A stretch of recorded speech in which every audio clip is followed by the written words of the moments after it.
Tonight on the Northwestern News Report, a touchdown or fumble for Northwestern, how a vote to rebuild Ryan Field could determine the stadium's future. An update on Evanston's reparation programs, what this means for the housing initiatives. And creating community, how Evanston's Makers Market showcases the talent of local artists. Those stories and more on the Northwestern News Report. It's your news right now.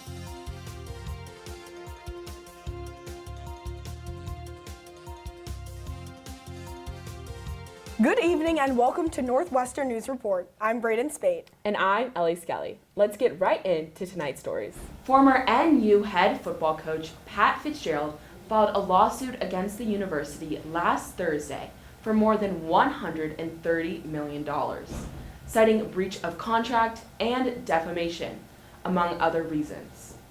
Fitzgerald was originally suspended for 2 weeks on July 7th, following an NU commissioned hazing investigation into the football program. He was later fired on July 10th. Although the investigation confirmed hazing did occur, it did not provide evidence that Fitzgerald knew about any of the incidents. However, the investigation found there were, quote, significant opportunities to discover and report the hazing. Some more football news. We're expecting a key vote tomorrow night in Northwestern's quest to rebuild Ryan Field. The project has sparked a fiery debate amongst fans, residents, and the university, marked by protests and hours of public comment at land use hearings in recent weeks. NNN's Logan Schijano spoke with proponents and opponents of the project and has more on what the vote could mean for its future. Look at this place. It's a dinosaur. Jim Shaw was one of several alums at Northwestern's homecoming game who hope in a few years they'll be coming home to a new Ryan Field. If Northwestern wants to compete, it needs to upgrade its facility. The university can move one step closer to that upgrade at tomorrow's Evanston land use meeting. The commission is expected to vote on two proposals. The first is to approve demolition of the 97-year-old stadium and construction of the $800 million new one. The second would rezone the area around the stadium to allow for concerts and other community events. That aspect of the plan is facing the most pushback from residents at previous land use meetings. The rezoning is a big issue because we don't trust Northwestern. For residents, it's not so much the football games that are giving them fits, it's the potential for increased traffic here on Central Street, along with a lack of parking around the field, potentially causing cars and noise to overflow into the neighborhood on concert nights. They're going to circle the blocks all around here and all around the stadium looking for free parking. Northwestern has already reduced the number of proposed concerts from 10 to 6, and while the capacity of the new stadium would be 12,000 seats smaller, one resident says, if there's any type of issue with all these people trying to get out, it will make it impossible for people to reach the hospital. These are legitimate concerns for Sean Jones, but as a lawyer who represents many restaurants around Evanston, he says the economic benefits of a new stadium can't be overlooked. The more people are here, the more people in our restaurants, the more money they spend, the lower our taxes. With every touchdown scored, frustration mounting for fans like Shaw. They deliberately bought homes near a football stadium. So therefore, it's reasonable to assume they would expect there would be crowds living near them. But residents say they need collaboration, not contention. The university is a magnificent asset for the community. The community is an asset for the university. The two need to be working together. Northwestern will have a chance to respond to concerns for 25 minutes at the start of Wednesday's meeting. In Evanston, Logan Schijano, Northwestern News Network. If the construction and rezoning proposals pass through the Land Use Commission, the next step is a vote from City Council. We should note, we did reach out to Northwestern. A spokesperson told NNN the university does not have any comment at this time. On campus, Northwestern students are seeking solidarity and support following Hamas's attack on Israel last weekend.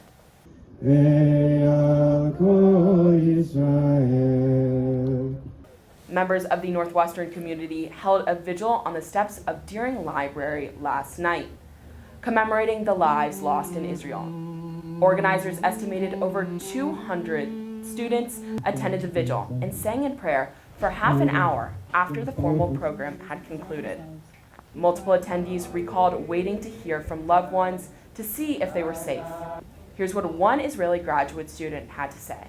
I don't know about everyone else. I spent the majority of the last 3 days just crying in my apartment, and I needed to know that there's other people there that care, and there's other people there that want to help. The Middle Eastern and North African Students Alliance saying in a statement that they, quote, stand with their Palestinian members and allies across the university. And the organization Students for Justice in Palestine will be holding a vigil on Thursday at The Rock. We reached out to SJP but did not receive a response. NNN will continue to update as this story develops. According to City News, Evanston's reparations program recently passed a big milestone in August, $1 million distributed to Evanstonians. But in the process, the initiative has shifted in many ways. NNN's Raj Ganikar gives us a look into those changes and an update on those landmark plans. Evanston reparations have hit a milestone.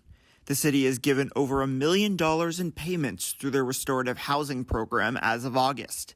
That's thanks to a change in the source of funds, away from the initial marijuana tax. We realized that that was not sufficient funds to make the commitment that the city of Evanston made.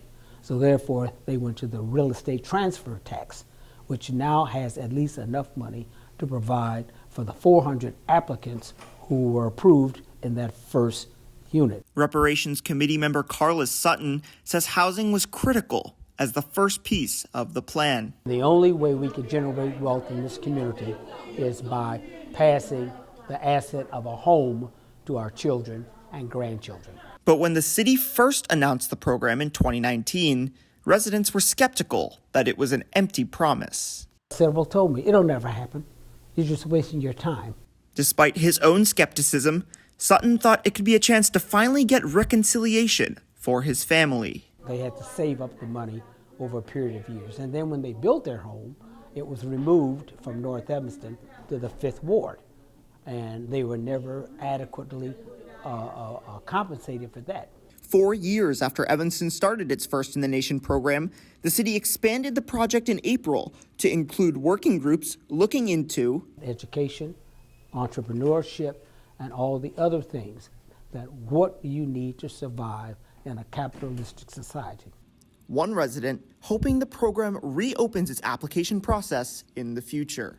So that those of us who have been here for a long time, have parents and grandparents and all of that, can maybe benefit from things that they were not able to benefit from. In Evanston, Raj Ganikar, Northwestern News Network. Thanks, Raj.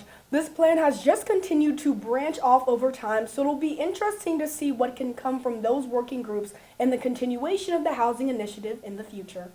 Now for some education news. Evanston Township High School students are advocating for clean attendance records at the start of each school year.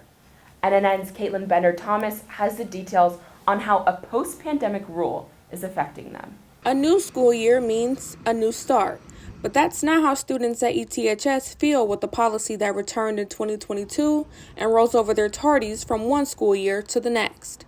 I know people who have like 150. Student Liana Hyman started a petition to end it, and more than 1,200 people have signed it in less than a month. ETHS senior Emily Vance is one of them. I've just seen a lot of my friends feel down about how many tardies they have because they feel like it defines them in the school. The petition states that a diagnosis of anxiety and depression made it difficult for Hyman to get to school on time. And now that she's a senior, the consequences are, quote, disheartening and overwhelming. Students with more than 10 tardies are placed on what's called tardy probation, which means they aren't allowed to participate in school events like homecoming or prom or extracurricular activities like clubs or sports until they're cleared. It's just really difficult. There are opportunities for students to clear their tardies outside of class, but former ETHS parent Beth Grodzen says it's an additional burden. You know, they're supposed to be emphasizing mental health. Her son, who has autism and anxiety, graduated earlier this year, and she says the policy was very stressful for him. She recalls a morning when the bus was running late. I found out later he was at the bus stop crying. ETHS said in an email statement that they continue to welcome feedback from students about how they can get the most out of their high school experience. Caitlin Bender-Thomas, Northwestern News Network. Those interested in supporting the petition can visit www.change.org. Coming up, branching out, what the city of Evanston is doing to protect large trees. And a bagging ban, how Evanston is moving away from plastic bags. We'll be right back after the break.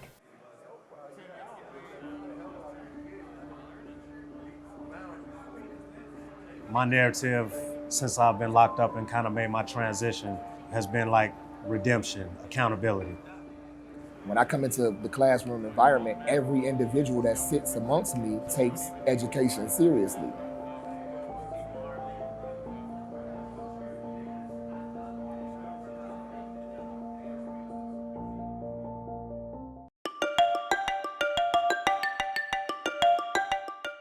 I'm Kelly McEvers, founding host of the NPR podcast Embedded.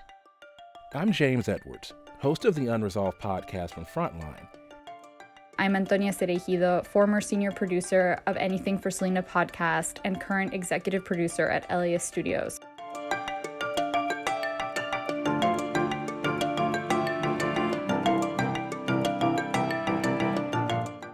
Last month, Evanston passed amendments to its city ordinances aimed at protecting large trees.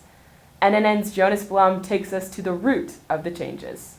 With construction and development continuing all around Evanston, changes to green space regulations are once again bringing trees to the forefront. Trees in Evanston over 6 inches in diameter will be legally protected, whether on public or private property, in the new year. Cutting these trees down must be approved by a committee appointed by the city council. They cut 80 trees, 80 mature trees out of 900 that had been tagged. Marty Sears, a resident of Northeast Evanston, has been advocating for tree protections since the wood choppers came to her neighborhood this past summer. And we didn't know until vehicles showed up and X's were put on trees. Protecting trees like this one is a concern for local residents and students alike. Trees are very important, especially, cutting them down, and they're important assets for the environment. Ruth DeBono leads communications for Fossil Free Northwestern. Recently expanding their mission, the organization supports this new bill, but still believes there's room for more. Northwestern is takes up such a large part of Evanston and has such a large role in the Evanston community, regardless of how Northwestern and Evanston community members feel about that. Northwestern does have a responsibility to, make sure that trees on their property are protected. The organization also suggesting other ways to protect nature. Trying to use electricity instead when you can to really make a big impact on the environment. Local residents, student groups, and city council speaking for the trees. Jonas Calderon-Blum, Northwestern News Network. Thanks, Jonas. According to city records, a majority of the trees planted on Northwestern's campus will be considered protected in the new year. And in another green initiative, the South Area Community Garden held its first fall harvest last Thursday. At the event, students collected peppers, tomatoes, and other produce grown on the small plot. The garden, a partnership with Evanston Grows and the University Christian Ministry, was built in May of this year in the plot behind the campus ministry. The garden is planning to donate all of its produce to Purple Pantry, a free food pantry fighting food insecurity on campus. This is a great way for students who are food insecure or who are just looking to beef up the vegetable intake of their meals to be able to get this and all for free. Continuing green goals, Evanston's new plastic bag ban went into effect on August 1st, but won't be enforced until January 1st. NNN's Jeremy Fredericks learns more about this change. Beginning on January 1st, plastic bags are out in Evanston. The new environmental ordinance is banning plastic bags at all establishments to be replaced with paper ones and forcing larger businesses to charge 10 cents for them. The ordinance was approved in May, giving retailers less than 2.5 months to comply. The city doesn't communicate at all. With several small businesses pushing back, the city is extending the deadline and now says they will begin enforcing the plastic bag ban on January 1st. But the owner of D&D Finer Foods saying the extended deadline isn't enough to get rid of the 30,000 plastic bags purchased before the ban. As of today, I'm sitting on probably $10,000 worth of bags. So they'll probably end up getting dropped off in front of City Hall and just let them deal with it. Duvikis blames the city's lack of communication. The city's website didn't reflect the ban's extension until October. We have always been environmentally, socially governed, so we've always been using biodegradable and recycled materials. Stacked and Folded owner Josh Keating is prioritizing paper bags, biodegradable materials for takeout, and a carbon neutral fork and knife. I'm really excited about it. Back at D&D, Duvikis is working to get rid of the supply and looking forward to the future. For me not to have to buy plastic bags anymore with my brand and stuff like that, great. Jeremy Fredericks, Northwestern News Network. Thanks, Jeremy. To learn more about the shopping bag policy, go to cityofevanston.org. After the break, beating to their own drum. NU's marching band bringing some rhythm to campus. And a new protein shake shop shaking things up on campus.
Welcome back.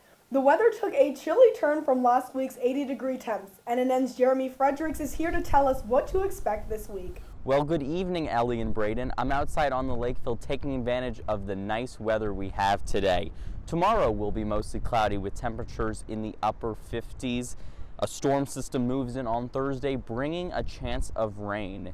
The weekend will be wet with a storm system bringing showers all day for your Friday, Saturday, and Sunday, with temperatures remaining in the upper 50s. But the gloom won't last forever. Rain should clear by the end of the week. Be sure to bundle up because temperatures are a bit below average. It's usually 63 in the month of October, according to the Weather Channel, but our temperatures are running 5 to 10 degrees below that. Make sure to take advantage of the nice weather we have today. Back to you in the studio. Thanks, Jeremy. Last weekend, campus had some visitors as Northwestern welcomed its esteemed alumni back to their stomping ground for another homecoming weekend. Greek Life opened their doors once more to their former inhabitants. Alumni also attended tailgates before they made their way to Ryan Field to show off some purple pride. The Wildcats faced against the Howard Bison, taking home the victory 23-20. Homecoming is a yearly tradition that started in 1911. From homecoming to the music behind the school spirit, the Northwestern University Drumline hit the beat at its annual Drumline Serenade last Friday. NNN's Micah Sandy marches along with the band to learn more. Members of the Northwestern University Marching Band made their way to the Henry Crown Sports Pavilion Friday evening to kick off the annual Drumline Serenade. From Spack to Norris, the band's drumline hit many stops across campus to perform various musical selections. All of the music that we have on hand in our book, and we memorize it and we showcase it around campus. Beyond the marching band, others came to support the drumline. I didn't exactly know what it was, but it's almost like a traveling pep rally. So it's really neat to see it on. There's a lot of team spirit and everybody's excited. gathering to provide moral support and enjoy the performance. I've come all 3 years that I've been here.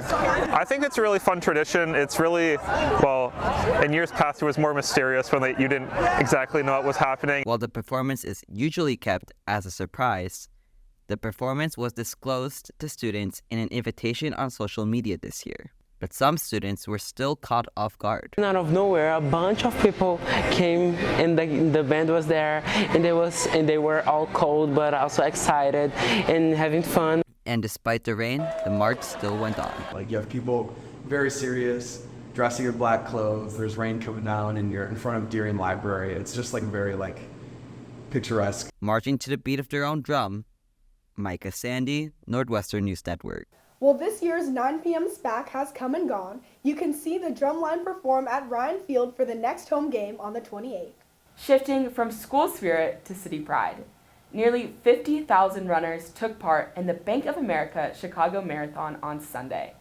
The 26.2-mile journey weaved through 29 Chicago neighborhoods and brought participants from every U.S. state and 100 countries. The race went especially well for Kenyan runner Kelvin Kiptum, who broke the men's marathon world record, finishing in 2 hours and 35 seconds, 25 seconds less than the previous record. Kiptum earns $100,000 for this feat. Now to some campus news. Shake Smart is the new Norris offering that has been shaking up the student center, and through meal exchanges are allowed, their use is restricted to certain hours of the day. NNN's Alicia Tang gives us a taste of what the students are saying. After opening this quarter, Shake Smart is already a must-visit pit stop for some NU students in between classes. Many with dining plans rely on the meal exchange option due to the price of menu items. It is a little costly. Just about everything here is costly. Shake Smart accepts meal exchanges between 8 and 11 a.m. and again from 2 to 4 p.m. For some, this window is convenient. For others, it's not. I'm pretty sure some people haven't even eaten at Shake Smart or gotten something from here. Weinberg fourth-year Leslie Molina waited 27 minutes to get her smoothie. I'm not going to wait again. This is the one and only. 30 minutes is way too long.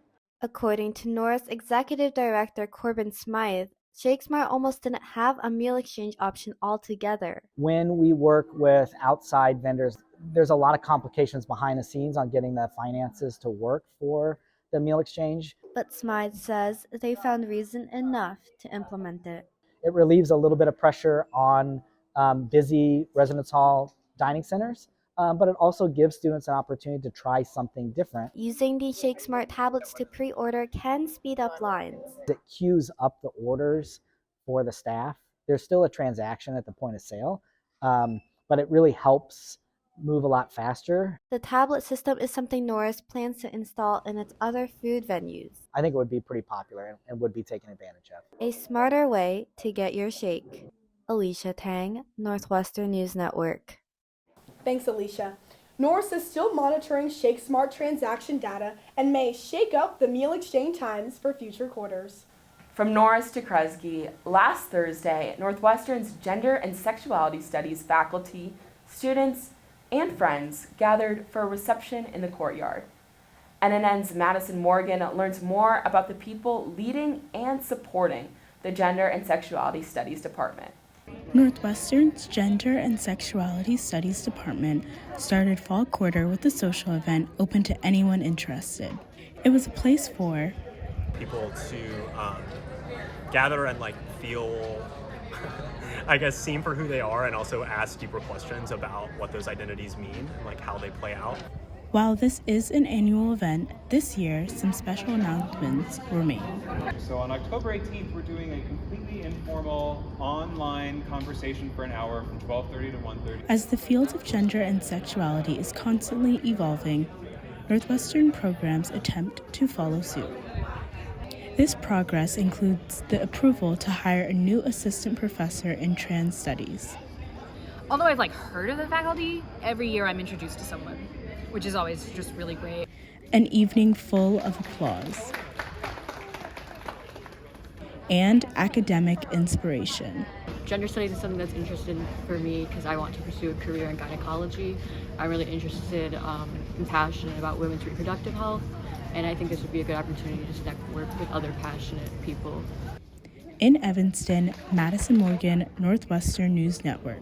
Thank you, Madison. The Gender Studies Search Committee is looking for input from students to decide who to hire for the new assistant professor. To learn more about the GSS department, check out gendersexuality.northwestern.edu. Coming up, zooming in on AI, climate change, and astronomy, Caitlin Bender-Thomas brings more in an Under the Microscope report. Also, creating community. A look into local artists with the Evanston's Makers Mart.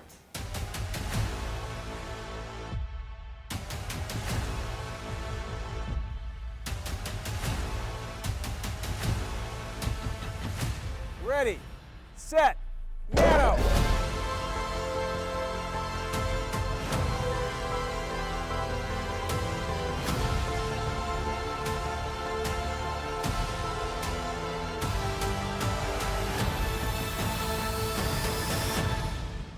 It's time for Under the Microscope, our weekly segment that gives you the latest on science in Northwestern. NNN's Caitlin Bender-Thomas breaks it down. Thanks, Braden. We have some pretty interesting developments in science and technology. Researchers developed a first-of-its-kind artificial intelligence that can design a robot from scratch within seconds. This AI is different from other AI systems because it doesn't rely on the past works of human creativity. Instead, it produces something unique. A new way to fight climate change is here. Researchers have developed a new technique called moisture swing carbon capture, which aims to remove carbon dioxide directly from the air. It uses a variety of ions to capture CO2 in dry conditions and release it in humid conditions. Unlike traditional methods, it doesn't require a lot of energy and can be used in a variety of environments. And Northwestern astrophysicists have come up with an explanation to explain why some galaxies are so bright and too advanced for their age. They found that galaxies can appear very bright even if they aren't extremely massive. The concept is known as bursty star formation, where stars form an intense burst followed by fewer stars. Back to the desk. Thanks, Caitlin. From science to art, local art organization Evanston Made wrapped up its 5th annual season of Makers Markets on Sunday. NNN's Lena Peterson explores this creative community event. Featuring artists painting, sketching, and creating on site, the Makers Market in downtown Evanston capped off Evanston's Big Art Weekend, a 3-day celebration of local artisans. Evanston local and Northwestern alum Mark Cleveland was inspired to pursue art full-time during the pandemic. But when COVID came and no one traveled, I just started walking around town painting all our favorite restaurants and places that we all miss. Now at the Makers Market, he hopes to brighten the lives of Evanstonians with depictions of beloved landmarks. Part of it was just that everybody felt they suddenly appreciated where they live. For artists, the Makers Market is a low-pressure way to share their talents with the community. If you're newer to the scene or you're young and you're trying to figure something out for the first time, it's a great experimentation kind of thing. And for Evanstonians, this market serving as a way to support local vendors. Like we were just talking about how it's wonderful that this is just happening in a parking garage. Like it's very accessible. I can see that like people from Chicago, Evanston, all over the place are able to come here. The Makers Market serving as a way to bring community together and support small local artists. You're not giving to like CEOs who live in California or New York or whatever. You're giving to people who are your neighbor. Making art come alive in downtown Evanston, Lena Peterson, Northwestern News Network. Thanks, Lena. Now, I don't know if you know this, Braden, but I'm kind of a crafter. No way. Okay. Yeah. What's going on? Okay, me and my roommates, we print out pictures of us like doing things, and then I'll write little captions and cut them out. It's kind of a collage vibe on my wall. Are you a crafter in any way? I love, sometimes I've dabbled in friendship bracelets. Okay. Yep. Very just respectable. A loop, and it's done. Yeah. I tried crocheting. I quit within maybe 24 hours. Okay, me too, honestly. Well, that's all the time we have for tonight. I'm Ellie Skelly. And I'm Braden Spade. Have a great night.